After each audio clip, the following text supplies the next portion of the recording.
Hola a todos y a todas y muchísimas gracias por estar ahí, al otro lado de la pantalla, participando en este encuentro con escritores organizado por la Biblioteca Valenciana, aunque debido a las circunstancias que estamos padeciendo por la propagación del COVID-19, el famoso coronavirus, lo tenemos que hacer de manera virtual. Así pues, reiterar mi agradecimiento a todos vosotros por estar aquí y también a la Biblioteca Valenciana por haber contado conmigo para uno de estos encuentros que, insisto, me hubiera gustado muchísimo que hubieran sido face to face, cara a cara. En todo caso, me han dicho que tengo que presentarme y así lo voy a hacer. Yo soy Juanjo Braulio, soy periodista y soy escritor. Nací en Valencia en 1972 y tengo estudios en enseñanzas artísticas por la St. Eskils Skola de Eskilstuna, en Suecia, donde viví durante un tiempo, y también soy licenciado en Ciencias de la Información por la Universidad Politécnica de Valencia, con lo cual soy periodista, y a eso me he dedicado en los últimos 20 y tantos años. Después de tantísimos años en el mundo del periodismo, donde he trabajado en periódicos, en radio, en televisión y en gabinetes de comunicación, decía que después de tantísimo tiempo contando historias, contando verdades que muchas veces parecían mentira, decidí probar suerte en el arte de contar mentiras para decir verdades, que es ni más ni menos que la literatura y en concreto las novelas. Con todo, soy autor de 4 libros. El primero es una recopilación de mis columnas de opinión en distintos medios de comunicación, que se llama La escalera de Jacob. Mi segundo libro fue un libro de viajes sobre Suecia, que se llama En Ítaca hace frío, y los 2 siguientes han sido 2 novelas, 2 proyectos de ficción. El primero fue la novela El silencio del pantano, que como muchos vosotros ya sabéis fue llevada al cine. Se estrenó su versión cinematográfica el pasado 1 de enero en el cartel, aquí está, justo aquí, el cartel de la película, y el segundo fue Sucios y malvados, que publiqué en febrero del año 2017. Para mis proyectos de ficción me decidí por la novela negra porque considero que, para empezar, porque siempre he sido un fan de este género. Probablemente en esta estantería que está aquí a mi espalda, prácticamente un 40% de los libros que están en ella probablemente pertenezcan a ese género. He sido un lector voraz de novela negra desde hace muchísimo tiempo, pero es que además considero que con la novela negra se pueden contar muchas más cosas, además de las obvias, además de la resolución de un asesinato, de la descripción de la maldad humana. A través de la novela negra se puede contar los miedos, los padecimientos, las tribulaciones de una determinada sociedad en un determinado tiempo y en un determinado lugar. Y eso es lo que me permite a mí, como escritor, jugar con muchas otras variables. En mi primera novela, En el silencio del pantano, pues yo quise narrar determinados comportamientos, determinadas circunstancias que tienen que ver con el poder y cómo se usa el poder y cómo el poder corrompe, y parafraseando aquel clásico, como el poder absoluto corrompe absolutamente.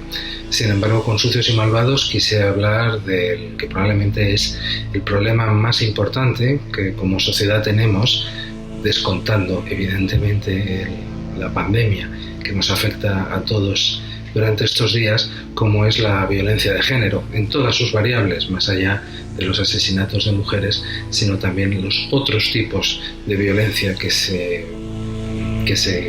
crean, que se generan contra la mitad de la sociedad, que son las mujeres, como la prostitución, la trata de blancas, el maltrato, etcétera, etcétera, etcétera. Con lo cual, la opción por la novela negra, en mi caso, fue bastante obvia. Me gusta la novela negra por esa doble condición. Una, porque cuenta historias que nos han interesado a la humanidad desde siempre, que son historias de muerte. ¿Y por qué? Pues porque estamos vivos y evidentemente la muerte nos interesa a todos. Y la segunda razón es porque las historias, la novela negra, las historias que tiene el género negro permiten contar a su vez cómo es la sociedad de un tiempo determinado. Estoy convencido de que los historiadores del futuro, cuando echen un vistazo a nuestros días, a nuestra época, dentro de 100, 200, 300 años, quién sabe, también tendrán que echar una miradita a nuestras ficciones, es decir, aquello que nos inventábamos para explicar la realidad y el mundo en que vivimos. Y respecto a si me influyó o no el boom de la novela nórdica, como os he contado antes, yo viví durante una temporada en Suecia y Escandinavia. Los países nórdicos es una sociedad que conozco bien. Y más que influencia, lo mío ha sido un intento de imitación a mi manera. Y me explicaré. Creo que los escritores españoles, que hay una creatividad suficiente como para tener nuestras propias historias negras a nuestra manera. Es decir, la novela negra nórdica tiene unas características muy determinadas, estos paisajes fríos, helados, desolados, una delincuencia muy peculiar de los países nórdicos, y nosotros podemos hacer la nuestra. Yo he seguido la estela de grandísimos maestros de la novela negra mediterránea, como me gusta a mí llamarlo, como Manuel Vázquez Montalbán, como Ferran Torrent, como en menor medida Rafael Chirves, que no dudaron en ningún momento en contar lo más negro y lo más oscuro y lo más tenebroso de una sociedad que, como la nuestra, vivimos a pleno sol. Ya creo, sí, sin duda, el éxito de la novela negra es algo pasajero, algo tan pasajero que ya tiene éxito durante los últimos 200 años, así contando en números gordos.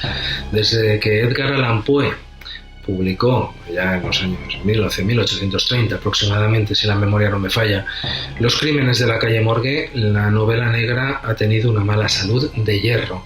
Siempre es un género que los críticos literarios, la gran literatura, lo despellejan sin consideración, porque dicen que es literatura de baja calidad, que no es un género, incluso hay quien se atreve a decir que no es un género literario, que es otra cosa, que es puro entretenimiento, que maneja las pasiones más bajas y que intenta tocar las palancas más obvias de la mente humana.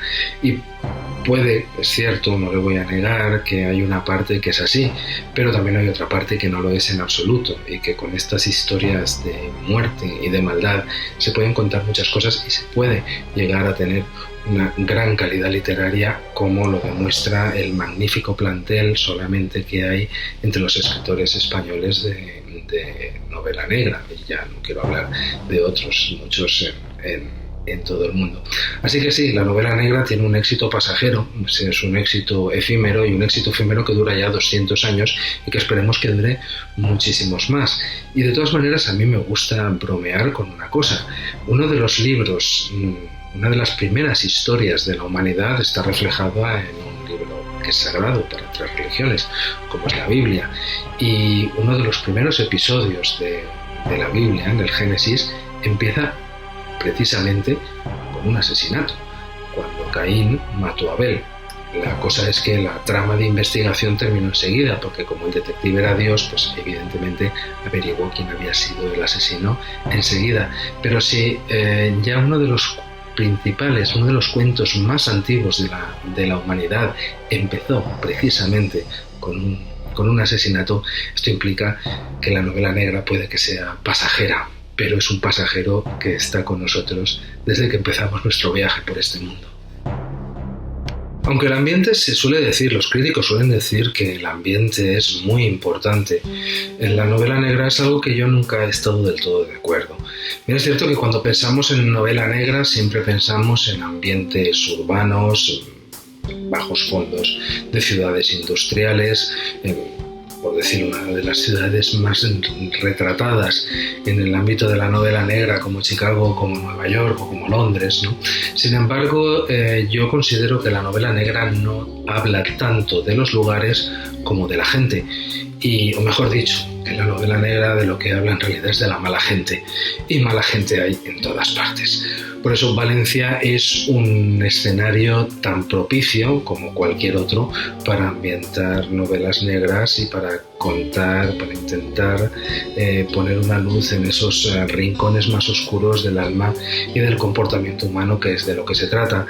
Y no he sido el único en seguir este camino. Antes pregunta anterior mencionaba a Vázquez Montalbán o a Ferran Torrent, pero podría seguir añadiendo a la lista a muchísimos otros escritores más, como Pérez Cervantes o como Ramón Palomar, que también hacen novela mediterránea, novela a esta luz, ¿no? Y es más, Valencia es una ciudad, al menos que es donde yo he ambientado mis novelas. Valencia es una ciudad portuaria. Puerto viene de puerta, y por la puerta entra todo lo bueno y entra todo lo malo, con lo cual es un escenario magnífico. Eso sí, hay que ser un poco honestos, hay que ser un poco coherente y hay que tratar las tramas de estas novelas con la delincuencia que es posible, que es verosímil en este territorio, ¿no? Nadie se creería, por ejemplo, que aquí hubiera ponerlo como un escenario de una narconovela al estilo de Don Winslow, ¿no? Que es decir, con bandas de narcotraficantes pegándose tiros por las calles del barrio de Malilla. Estas cosas aquí no pasan y serían difíciles de creer. Se vulneraría el principio de verosimilitud que tiene que tener la novela negra, pero tenemos otro tipo de delincuencia, otro tipo de maldad que tiene mucho más que ver pues con la prostitución, el tráfico de drogas, la violencia de género, lamentablemente la corrupción. Es decir, tenemos otro tipo de delincuencia que forma parte de nosotros mismos y que evidentemente encaja en una ciudad como Valencia desde el punto de vista de la ficción literaria. Y además, como la Comunidad Valenciana en general, el sol es tan potente, las sombras que proyecta la luz son mucho más negras, así que por supuesto que Valencia es un sitio propicio para la novela negra. Siempre hay una voluntad de, si no al menos de denuncia, sí de descripción de la sociedad en la que vivo y el tiempo que me ha tocado vivir. Se dice, y estoy bastante de acuerdo con esa definición, que la novela negra es la nueva novela social, y yo creo que hay mucha parte de razón en esa afirmación. La novela negra cuenta la realidad, está muy pegada al tiempo y a las circunstancias determinadas de una sociedad, y esa es la clave de su éxito, de su frescura, pero también la clave de su condena, porque dado que está tan pegada a la actualidad y a las circunstancias, la novela negra envejece mal, y es muy difícil encontrar novelas negras o del género policíaco que mantengan toda su fuerza a lo largo del tiempo. Evidentemente sí que mantienen algunos guiños, algunos destellos, es decir, las novelas de Agatha Christie son ahora tan agradables de leer como lo fueron cuando se publicaron hace casi un siglo, o los cuentos de Edgar Allan Poe, los cuentos policíacos, o las novelas de Hammett o muchos otros, ¿no? Sin embargo, ya no tienen han perdido parte, de alguna manera, como si fuera un refresco de burbujas, se han desventado un poco. ¿Por qué? Pues porque hay referencias que ya no se entienden igual, que para los lectores de aquella época eran clarísimas y para los lectores de tiempo después ya no son tan evidentes. Otro ejemplo muy claro, por ejemplo, son la serie de Pepe Carballo, de Manuel Vázquez Montalbán. En su momento, es decir, durante los años de la transición, aquellas novelas manejaban muchísimas claves que para los lectores de aquella época, de hace 40 años prácticamente, de hace 40 años no necesitaban ningún tipo de explicación. Y ahora leer esas novelas, para la gente que no vivimos aquella época, bueno, yo sí que la viví, pero tenía 3 o 4 años, necesitamos algún tipo de apoyo, algún tipo de edición crítica, porque hay cosas ya que perdemos, hay cosas que ya no entendemos de la misma manera. Pero en cualquier caso, en todo eso sí que hay una voluntad de denuncia en la medida de lo posible, pero desde luego siempre de descripción y siempre de análisis desde el punto de vista, sin duda, parcial e incompleto, porque formamos parte de ese tiempo y esa sociedad en concreto. La pregunta si en mis novelas efectivamente hay prostitución, hay hackers, hay tráfico de personas, hay violencia. ¿Se necesita documentación por todo eso? ¿Si es laborioso? Sí, claro que lo es, si se pretende ser riguroso. Riguroso no quiere decir exacto. La verdad no, porque no tiene, porque es la verdad literaria y la verdad verdadera, si me permitís la broma, no tienen por qué coincidir. A mí me gusta poner siempre el mismo ejemplo. El cardenal Richelieu, que probablemente conocéis todos como el archivillano que puso Alejandro Dumas en Los Tres Mosqueteros, el cardenal Richelieu histórico, el que existió de verdad, tenía poco o nada que ver con el que plasmó después Alejandro Dumas en sus obras de ficción. Es más, los historiadores están más o menos de acuerdo que el cardenal Richelieu fue uno de los grandes estadistas que tuvo Francia y que ayudó a aquel país a pasar pues, prácticamente de la Edad Media, de la Edad Moderna, a la Edad Contemporánea. Sin embargo, es más real, es más verdad el cardenal Richelieu ficticio, el maquiavélico malvado de Los Tres Mosqueteros. Entonces sí, es laborioso, muchas veces sí que es laborioso esa labor de documentación, básicamente para no meter la pata, es decir, para no contar algo que no es posible que ocurriera y que te pillen, ¿no? Al menos si quieres mantener los códigos de la novela negra y policial más o menos intacto. Después yo considero que aunque es laborioso documentación, es mucho más laborioso escribirlo, es hasta que quede bien, ¿no? Es decir, yo al menos mi caso, otros escritores lo hacen de otra manera, pero yo en mi caso yo digo que yo hago las novelas de la misma manera que pinto paredes, ¿no? Es decir, le voy dando pasadas y más pasadas y más pasadas sobre un primer texto, lo corrijo y lo vuelvo a corregir y lo vuelvo a corregir y le vuelvo a dar más pasadas y quito y pongo y vuelvo a quitar y vuelvo a poner hasta que al final queda como yo creo que debe quedar. Y eso sí que es un trabajo muchas veces laborioso, ¿no? Es decir, la documentación y más la bendita tecnología que nos permite hoy tener este encuentro virtual también ha facilitado muchísimo las cosas a la hora de la documentación. Es decir, como se suele decir, Google lo sabe todo, o al menos casi todo, o al menos Google te dice dónde puedes empezar a buscar. Y eso es una grandísima ventaja a la hora de documentar historias. No se puede escribir sin haber hecho dos cosas, sin haber vivido y sin haber leído. Todas las experiencias son útiles y todas las experiencias se pueden incluir en la obra literaria. De hecho, es necesario que así sea.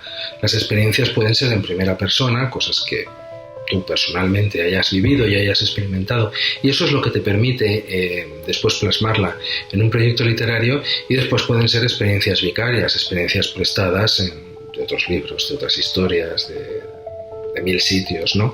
Como veis aquí a mi espalda, yo tengo, y hay muchos más en otras habitaciones de mi casa, pero los libros son una fuente inagotable de inspiración.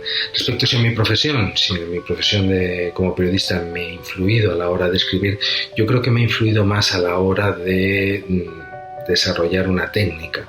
Es decir, la literatura, la escritura tiene un 2, 3, 4%, no llegará al 5% de inspiración y un 95% de trabajo. Hay días que las palabras son arcilla blanda, que haces con ellas lo que quieres, y hay otros días que esas mismas palabras son hierro duro, que hay que forjarlo, hay que aporrearlo sobre el yunque y calentarlo al fuego hasta conseguir darles la forma que tú quieres. Con lo cual, mi experiencia, mi profesión como periodista, eso sí que me ha dado disciplina a la hora de escribir y de leer. Hay que leer y hay que escribir todos los días, esto no es un trabajo a tiempo parcial, hay que hacerlo todos los días, porque si no se pierde el hábito y se pierde sobre todo la disciplina.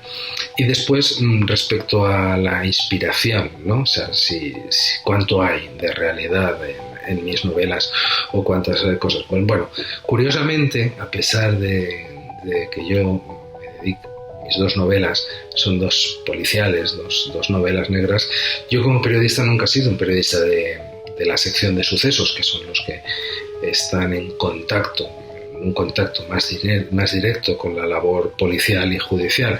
Yo siempre he sido un siempre he trabajado como periodista de información política e institucional, con lo cual mi experiencia respecto a la realidad, ¿no? Es decir, lo que yo he conocido en mi ejercicio profesional y lo que yo he plasmado después en mis novelas, pues poquito o nada tiene que ver, la verdad. Sí que, ya digo, mi experiencia como periodista, mi trabajo me ha servido más para la disciplina, para ser conciso, ser breve, que se entienda lo que estoy intentando retransmitir, y porque una novela, a fin de cuentas una obra literaria, es un acto de comunicación entre el escritor, en este caso yo, y los lectores. Hace mucho tiempo que los genetistas, que los científicos investigan la incidencia de un gen que se llama el CDH13, que se ha bautizado como el gen del mal, porque las personas que tienen ese gen pues son más propensas a los actos violentos, e incluso se dice que grandes malvados de la historia de la humanidad, como Adolf Hitler o Charles Manson, tenían ese gen que los hacía ser, pues eso, monstruos. Honestamente no creo que las personas, o sea, que el mal tenga un componente genético. No creo que nadie nazca malvado por la mera razón, por el mero hecho de serlo, ¿no? De la misma manera, todo de la misma manera que puedes nacer, que puedes terminar siendo moreno, rubio, alto, más bajito, más delgado, más gordo. No, yo creo que son las circunstancias los que hacen a una persona malvada, y yo creo que son las circunstancias las que llevan al mal. Con esto no quiero decir que se pueda uno exonerar de su propia responsabilidad, ¿no? Es decir, es también de la misma manera que es un recurso fácil y, digamos, no justificable decir, no, es que es malvado porque tiene el CDH13, el gen del mal, y eso lo hace malvado y no tiene la culpa de ello, de la misma manera que no tiene la culpa de ser moreno o de llevar gafas, ¿no? Con las circunstancias tampoco lo justifican todo, ¿no? Es hasta cierto punto lógico que alguien que forme parte de una familia desestructurada, que haya padecido malos tratos cuando era niño, que no ha tenido una educación suficiente, que viva en la pobreza, que tal, es muy fácil que una persona de esas características termine siendo un delincuente. Pero bien es cierto que hay muchas personas que en esas determinadas características no terminan siendo un delincuente, y también nos encontramos con el caso contrario, ¿no? Es decir, personas que lo han tenido todo, que han tenido una vida mucho más fácil, que han nacido en familias acomodadas, en entornos cuidados, en fin, que han tenido todo lo que podía hacer, y sin embargo han terminado teniendo comportamientos delictivos, violentos, incluso terribles, ¿no? Como los dos casos que os he comentado antes. Así que yo no considero que el mal exista per se, sino que normalmente se fabrica. Otra cosa son las enfermedades mentales, ¿no? Es decir, el famoso psicópata, ¿no? O la gente que no, pero eso sí que no creo que sean malvados, lo que no son conscientes de lo que está bien y lo que está mal. Y eso ya es una enfermedad mental que puede ser tratada, y en la que esas personas no son responsables de lo que están haciendo, ¿no? En el proceso de documentación de mis novelas, yo, como soy todavía muy periodista, pues necesito hablar con gente que sepa de lo que está hablando, ¿no? Y de mis conversaciones con funcionarios de prisiones y con policías, casi todos, bueno, con la práctica totalidad de los que pude hablar, todos coincidían en lo mismo, ¿no? Es decir, casi todos los delincuentes con los que ellos habían tenido tratos eran gente que había en realidad cometido errores, ¿no? Y que un error le había llevado a otro y a otro y a otro, hasta que al final, en los casos más graves, su vida había sido un inmenso error. Y con esto, ojo, no quiere decir que estén exentos de responsabilidad, es decir, sabían lo que estaban haciendo y lo sabían perfectamente, que lo que estaban haciendo estaba mal, y aún así lo hicieron. Pero no creo que fuera algo que naciera de ellos, sino que en algún momento cometieron la estupidez de optar por la vía fácil, que era por la vía de la delincuencia, de la violencia. Pues honestamente debo decir que no fue extraordinariamente difícil. Yo ya había publicado un libro de viajes sobre Suecia, era un libro de no ficción, y cuando me propuse hacer una novela, pues me puse a ello, simplemente. Yo tenía un agente literario que se llama Susana Alfonso, y después ella pues decidió intentar vender la novela a diferentes editoriales, que es el procedimiento habitual, tampoco es tan extraño, ¿no? Y bueno, a Ediciones B y a mi editora, a Carmen Romero, El silencio del pantano le gustó y decidió apostar por ella, y se publicó. Soy muy consciente de que fui un privilegiado, porque las circunstancias fueran esas y no otras, ¿no? A veces que los escritores bromeamos diciendo que España es un país donde hay más escritores que lectores, y la broma hay veces que tiene visos de realidad, porque la cantidad de manuscritos que llegan a las editoriales cada día es sencillamente inabarcable. Así que en mi caso, al menos, mi experiencia, pues yo no he sido como otros escritores como Hemingway o García Márquez, que cosecharon rechazo tras rechazo tras rechazo hasta que al final alguien apostó por ellos. En mi caso, pues fue relativamente fácil y relativamente sencillo, por lo que estoy evidentemente muy agradecido tanto por la apuesta de Carmen Romero y de Ediciones B por mis novelas, como después por la aceptación de la crítica y el público. Pues sí, la verdad es que sí, muchísimo, porque siempre tienes en la cabeza, evidentemente estoy francamente agradecido y francamente orgulloso de que aquella fábula oscura que ideé en el año 2015-2016, El silencio del pantano, pues tuviera el éxito que ha tenido, y la versión cinematográfica y todo lo demás. Pero también a veces es una cadena que pesa un poco y que llevo arrastrando al tobillo. No creo que sea el único al que le pasan esas cosas, ¿no? Es decir, siempre todos los autores, no solamente escritores, sino también músicos, pintores, directores de cine, actores, es decir, cuando tienen un trabajo que ha sido especialmente bueno o que ha tenido especial éxito, después ese trabajo les persigue a lo largo de su vida hasta llegar a casos extremos como, por ejemplo, uno de los grandes de la novela de detectives, Arthur Conan Doyle, ¿no? Que terminó detestando a Sherlock Holmes de tal manera que lo mató y no tuvo más remedio que resucitarlo por la presión de sus lectores. No es mi caso, ¿no? No es mi caso, pero sí, claro que pesa esa especie de responsabilidad, porque de alguna manera entiendes de que no puedes defraudar a nadie, y que el lector que se acerca a tu nueva novela porque le gustó aquella novela, una novela tuya anterior, en este caso El silencio del pantano, siempre tienes el temor de si habrás estado a la misma altura, y nosotros los escritores somos malos jueces para hacer eso. Es decir, yo no tengo manera de saber si puedo tener más o menos intuiciones respecto a lo que si me ha costado más o menos, o estoy más o menos satisfecho de lo nuevo que he hecho, pero al final la última palabra la tiene el público, la tiene la audiencia, la tiene los lectores, lo tenéis vosotros, en definitiva, si hemos estado a la altura de lo que se esperaba de nosotros o no. Y sí, claro, evidentemente eso siempre es un plus de presión añadida al trabajo.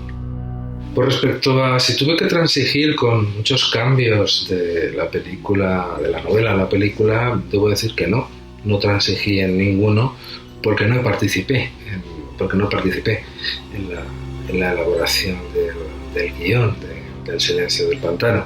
De hecho, el guión fue un trabajo exclusivo de los dos guionistas que lo llevaron a cabo, que son Carlos de Pando y Sara Antuña, que hicieron, opinión, un magnífico trabajo de adaptación, porque El silencio del pantano no era una novela fácil de adaptar al lenguaje audiovisual. Estamos hablando de una historia que en realidad son dos novelas en una, que una está engarzada dentro de la otra. De la acción estamos leyendo una acción, una determinada trama, que en realidad es la novela que está escribiendo el escritor protagonista de la trama principal de la novela que estoy escribiendo yo. Es decir, es una especie de juego de muñecas rusas de una historia dentro de la otra, donde las fronteras se desdibujan muchísimo. Con lo cual, yo recuerdo cuando una de las primeras reuniones que tuvimos, Marc Vigil, el director de la película, Carlos y yo, y donde ya estaba claro que yo no iba a participar en la redacción del guión, más allá de las consultas que ambos me hicieron y los pareceres que me pidieron, y que yo se los di gustosamente sabiendo que no era responsabilidad mía, ¿no? Yo recuerdo que la dedicatoria que le puse en el ejemplar de la novela que Carlos me trajo fue algo así como: ya te apañarás con esto, ¿no? Es decir, ahora es tu problema, no es mi problema. Y entonces pues no tuve que transigir en nada, porque ellos tenían que hacer su historia basada en mi novela, pero la responsabilidad era de ellos y yo no tenía por qué transigir en nada. De la misma manera que a mí no me pueden pedir cuentas pues los que han influido en mi obra. Yo he hecho mi historia basándome en ellos también, con lo cual pues no tuve que transigir absolutamente nada, afortunadamente. Bueno, una de las experiencias más intensas que la literatura me ha brindado, he tenido el privilegio de experimentar gracias precisamente a la literatura, fue el primer día de rodaje en Valencia, cuando pues, aparecí yo allí en el rodaje, que me invitó la productora, y entonces pues bueno, estaban terminando de maquillar y de vestir a Nacho Fresneda, que la película interpreta el papel del temible Falconetti, ¿no? Claro, él estaba dentro de una especie de tienda de campaña que hacía de camerino, de sala de maquillaje, porque el rodaje era en exteriores, y yo esperé fuera que terminaran terminaran los maquilladores y los de vestuario su trabajo, y entonces luego cuando abrió las cortinas de la tienda y salió, pues claro, yo me quedé completamente extasiado viéndolo, ¿no? Es decir, me sentí de alguna manera como el doctor Frankenstein, ¿no?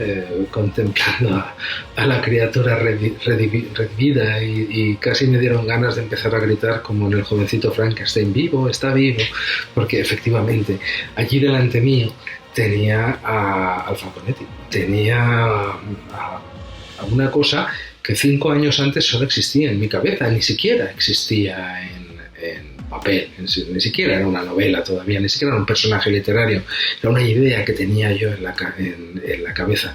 Y después vinieron todos los demás, ¿no? Es decir, pero probablemente aquel primer momento fue el más intenso. Después vinieron otros, ¿no? Quiero decir, el privilegio, pues conocer a Carmina Barrios, ya caracterizada como la Puri, como esa reina del narcotráfico del Cabanyal, o sobre todo a Pedro Alonso, que es probablemente el personaje más difícil. Ahí en el póster que podéis ver aquí, el cartel de la película que Pedro me regaló, junto con un cuadradito blanco que está al lado, es un retrato que hizo Pedro sobre el personaje. Es decir, cuando aceptó interpretar a Q, él se hizo un dibujo de cómo pensaba que podía ser Q, ¿no? Entonces, y de ahí el paralelo, y después tuvo la gentileza de regalarme ese dibujo.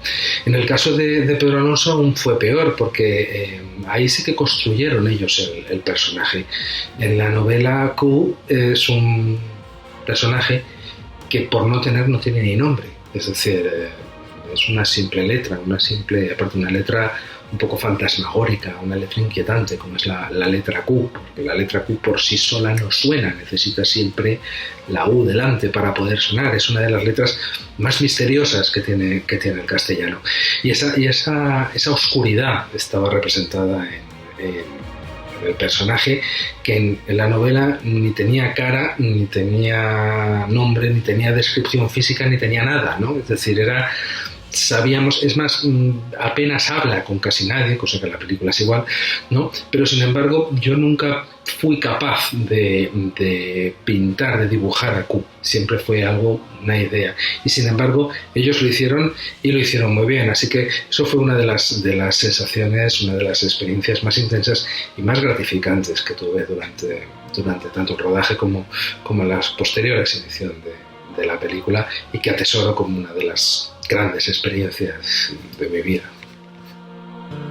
Hay muchas cosas que no se ajustan de la novela a la película, y me parece bien que sea así, por una razón muy simple, porque yo entiendo la literatura, entiendo el arte en general, no como un monólogo, sino como una conversación, es decir, como un intercambio de ideas, de sensaciones entre dos creadores, ¿no? En este caso yo, vais a perdonar el que me ponga delante, y tanto Marc Vigil, el director de la película, como Carlos y Sara, los guionistas, y después los propios actores, y después todo el personal de producción, que también tiene un componente artístico.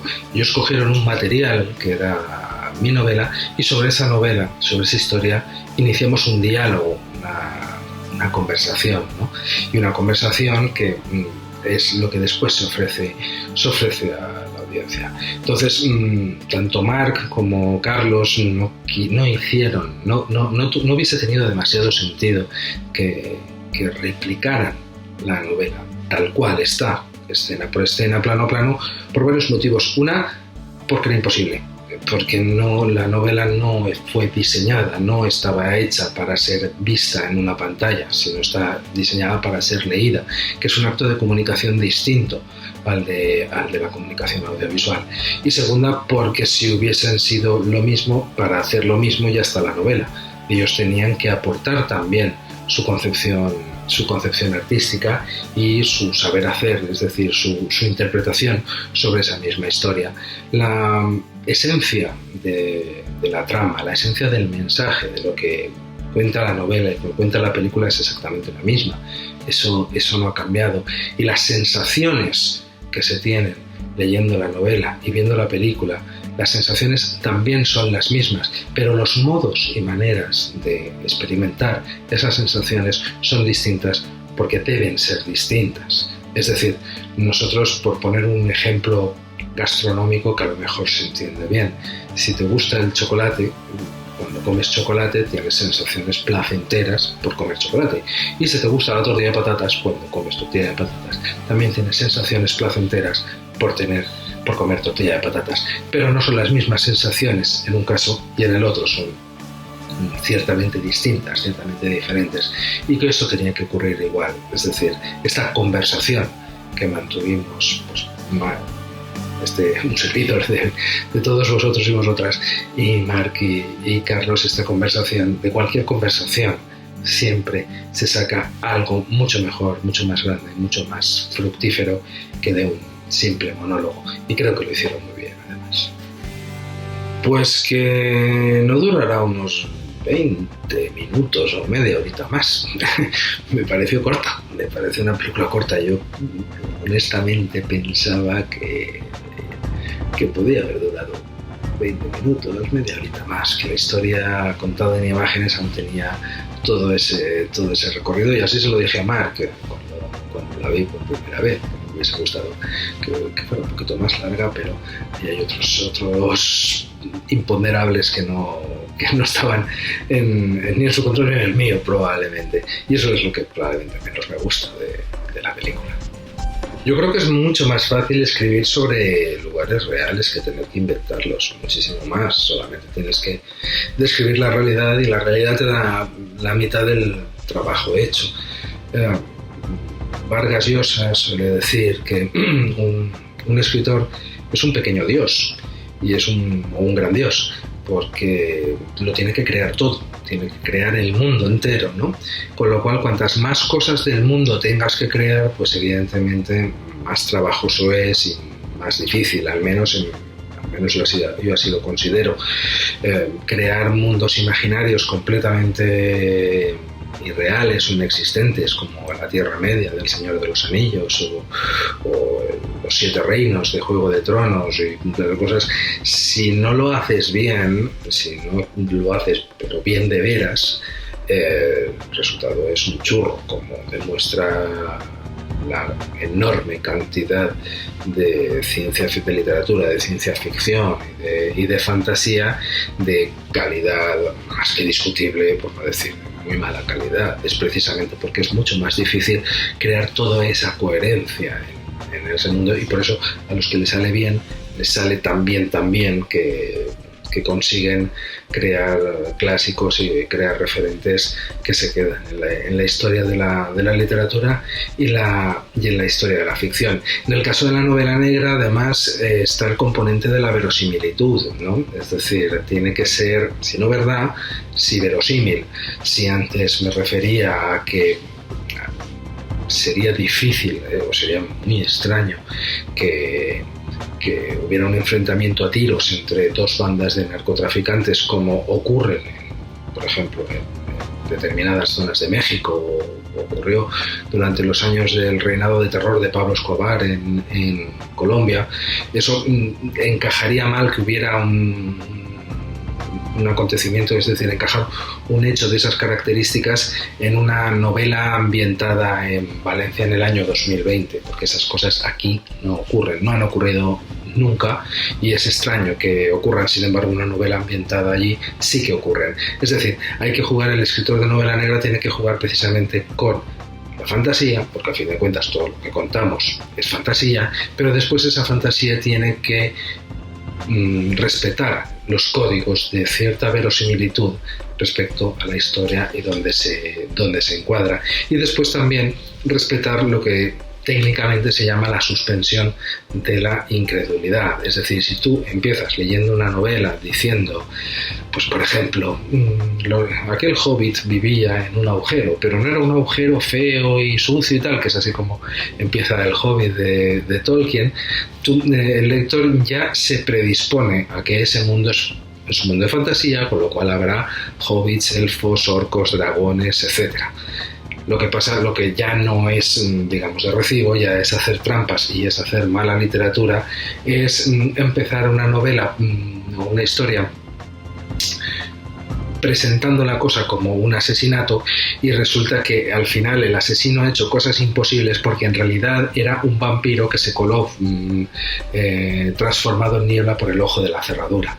Pero eso solo lo dices al final de la novela. Hombre, no, eso es trampa, ¿no? Porque eso es engañar al lector por completo para encajar un mal final de una mala historia. Pues más allá de mi adolescencia, cuando hice algunas incursiones escribiendo algún cuento y algún relatito y cosas de estas que no llegaron a ningún sitio, como escritor de ficción lo soy desde hace 5 años aproximadamente, un poquito menos. Cuando publiqué El silencio del pantano, a partir de ahí ya asumí que podía hacerlo y que debía hacerlo. Aunque escritor, me considero escritor desde los 19 o los 20 años aproximadamente, ¿no? Cuando empecé a estudiar la carrera de periodismo, solo que lo que escribía pues era realidad, era periodismo, eran noticias, crónicas, reportajes, entrevistas, columnas de opinión que escribía pues, básicamente para ganarme la vida. Respecto a si tengo cuentos guardados, relatos guardados, sí, pues sí, tengo unos cuantos, tengo como 10 o 12, una cosa así, porque es uno de mis vicios inconfesables, que me encanta escribir narraciones cortitas de terror, relatos de miedo, relatos de terror al estilo de Stephen King, de Bram Stoker, vamos, relatos de vampiros, hombres lobo, monstruos aparecidos y cosas de estas, ¿no? Sin embargo, pues esos no los he publicado y son para un público un poquito más reducido, ¿no? Algún día, a lo mejor a algún editor le interesa ese ese material y por fin lo veo publicado, pero me gustan mucho los relatos de terror al estilo de los de Lovecraft también, o los de Edgar Allan Poe, porque considero que el cuento de miedo es mejor dicho, para la literatura de terror, el cuento es el formato perfecto, cortito, pequeño, y que te deje con esa sensación, ese escalofrío que recorre tu espalda sobre lo que has leído. Sí que estoy escribiendo actualmente, porque soy de los que piensan que un escritor es como una bicicleta, si se para se cae. Hay que estar siempre constantemente haciéndolo, siempre escribiendo, siempre leyendo. Otra cosa es que lo que escribas, que el resultado al principio vaya a servir para algo. Bueno, en general siempre sirve, aunque muchas veces solo sirve para darte cuenta de que no ibas bien y de que lo que has escrito no sirve. Pero sí que hay que estar escribiendo. Estoy escribiendo pues una nueva novela que confío en tenerla terminada pues para este verano y para su publicación al año próximo. En ello estamos. Pues además de los pequeños cuentos de terror, que me gusta escribir casi como un hobby, o por no llamarlos un vicio inconfesable, porque lo cierto es que una vez que los escribo rara vez los vuelvo a volver a leer, porque ya lo he hecho en alguna ocasión y me han parecido terriblemente malos cuando los leo por segunda vez. Pero bueno, más allá de eso, la verdad es que sí que me gustaría, si más o menos tengo en la cabeza, hacer alguna que otra incursión en otros territorios, ¿no? En salir un poquito de mi zona de confort, que es la novela negra y el thriller policial. Me gustaría mucho escribir una novela histórica, es algo que no descarto por completo, y sin embargo en otros géneros ya me veo, ya sería un poco más difícil, ¿no? Verme ahí, básicamente porque no me veo, porque como he dicho antes, yo escribo los libros que me gustaría leer, y me gusta leer novela negra, me gusta leer novela histórica, también me gusta leer otras narrativas más, digamos, más convencionales, pero esos son mis dos géneros favoritos, y me encanta la literatura de terror. Lo que pasa es que no soy capaz, es decir, no me he visto capaz de hilar una historia que mantenga la tensión narrativa con el terror sobrenatural como fondo durante mucho tiempo. Pero de todas maneras, yo creo que ahora estamos en una época donde los géneros, las divisiones en los géneros cada vez son más borrosas, ¿no? Es decir, la clasificación de las novelas en géneros, pues novela romántica, novela negra, novela de terror, novela de aventuras, novela de viajes, novela histórica, es algo que de alguna manera nos ayuda a los lectores cuando tú entras en una librería y el librero dice, pues, ¿qué te gusta leer? Y dices, pues a mí me gusta leer El nombre de la rosa. Entonces el librero dice, pues bueno, ya sé que a ti lo que te puedo recomendar es algo que tenga relacionado pues con detectives, ¿no? Con una investigación, pero también con la Edad Media. Y no he puesto este ejemplo por casualidad, porque precisamente él me sirve para ilustrar lo que os comentaba antes de las fronteras difusas de los géneros.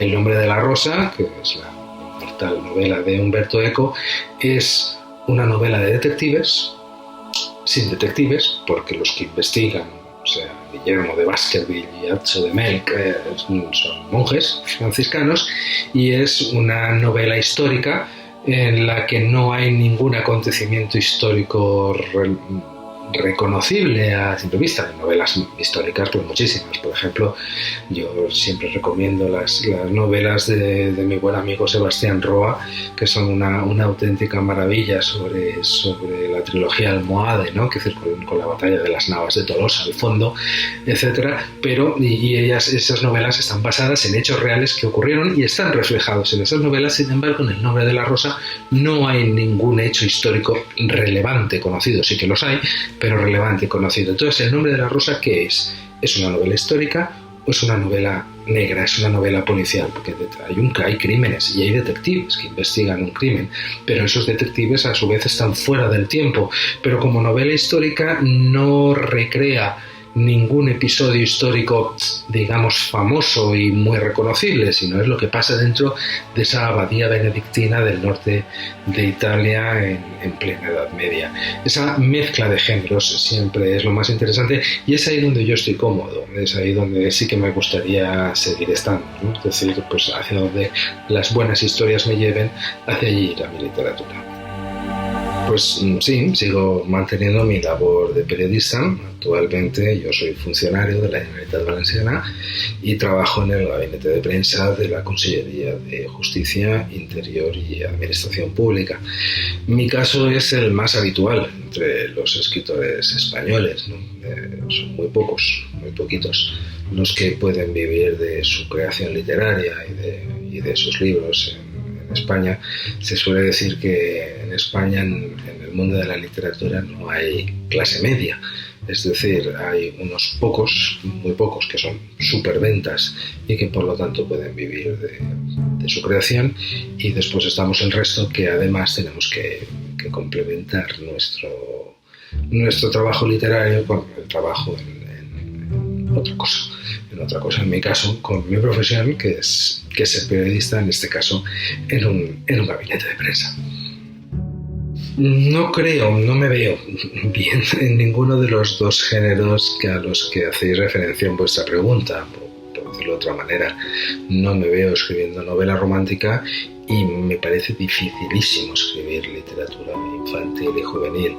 Mi admiración por los compañeros que se dedican precisamente a eso, a escribir para niños y para lectores jóvenes, muy jóvenes, es inmensa, porque yo no sabría cómo hacerlo, ¿no? Es decir, cómo contar una historia para niños pequeños sin parecer que soy idiota cuando lo estoy contando, y probablemente me autocensuraría tanto respecto a lo que se puede contar o no contar a un lector que tiene entre 12 y 16 años, ¿no? Es decir, porque ya para mí mis 12 y 16 años hace ya 30 que pasaron, ¿no? Con lo cual ya no recuerdo yo cómo pensaba entonces, ni cuáles eran mis sentimientos, ni cuáles eran mi forma de ver el mundo, que creo que es lo que los escritores de literatura infantil y juvenil, cuál es su gran mérito, ¿no? Es decir, ellos consiguen hacer en cada una de sus historias, en cada uno de sus trabajos,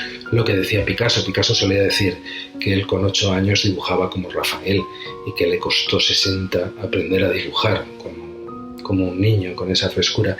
Yo creo que los escritores de literatura infantil y juvenil no es que escriban libre como un niño, no, sino que son capaces de meterse en la mente imaginaria de un niño, de un joven, un preadolescente, ¿no?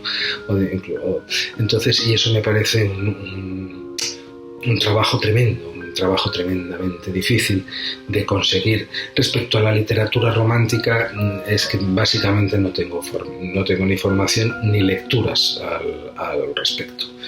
La literatura esa introspectiva de sentimientos nunca me ha interesado como lector, con lo cual es imposible que me interese como escritor, porque vuelvo a insistir en lo mismo. Todo buen escritor primero es un gran lector y no puede ser de otra manera. Y ese es un consejo que sí me gustaría daros, ¿no? Es decir, yo no soy de dar consejos en absoluto, pero desconfiad de los escritores que no son lectores, los escritores que no han leído para escribir libros, porque probablemente no hay nada interesante que leer ahí. Leer es vivir 10.000 vidas, vivir en 100.000 otras personas, es viajar en el tiempo, es ir hacia adelante, hacia detrás, es experimentar en cabeza ajena los males que te esperan a la vuelta de la esquina. Es evolucionar espiritualmente, es entender mejor la vida, es ayudarte a tomar tus propias decisiones sin que otros las tomen por ti. Cuanto más lees, más vives, y cuanto más vives, es más placentero todavía el placer de la lectura. Existe desde hace muchísimo tiempo y nadie ha mejorado esa experiencia. La hemos podido perfeccionar mediante el uso de las nuevas tecnologías del audiovisual, pero como la película que te montas en tu propia cabeza ante las páginas de un libro, como eso no hay nada. Y por parafrasear lo que decía una película magnífica, que se llama Martín H., cuando el padre le decía al hijo: leer es uno de los mayores placeres de la vida, y si te lo pierdes, es que sois un tarado. Bueno, pues hemos llegado al final de esta charla virtual. Muchísimas gracias a todos por estar ahí. Me hubiese encantado, insisto, haberlo hecho cara a cara en el monasterio de San Miquel dels Reis, en la sede de la Biblioteca Valenciana, pero las circunstancias, las cartas que el destino nos ha repartido en esta mano son las que son. Así que, insisto, gracias a todos por estar aquí, y ya que estamos confinados en casa, haceros un favor a vosotros mismos: leed.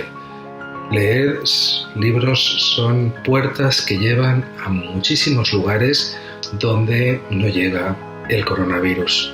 Muchísimas gracias y hasta siempre.